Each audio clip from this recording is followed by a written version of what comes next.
Sensible, c'est quoi? C'est voir des choses que les autres ne verront pas.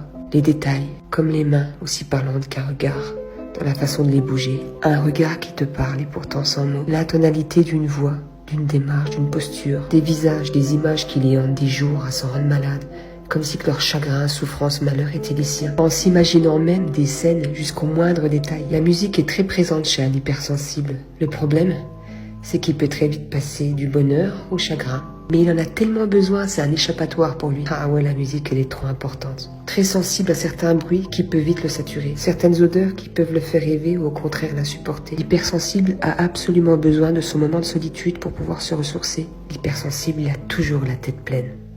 Il fait que de penser. Mais une chose est sûre, c'est qu'il pensera toujours aux autres avant de penser à lui. Il se réjouit toujours du bonheur des autres comme si c'était le sien. Très fidèle en amour comme en amitié.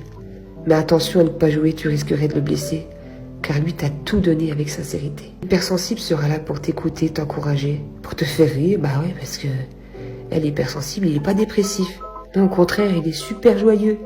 Il est hyper positif, hyper attentionné, hyper solaire, hyper partant pour faire plein de choses. L'hypersensible a un super instinct, il se trompe rarement. Dans ces cas-là, il se fait hyper discret pour éviter les mauvaises surprises. L'hypersensible a souvent des rituels pour se rassurer. Enfin, il aurait tellement à dire sur l'hypersensibilité.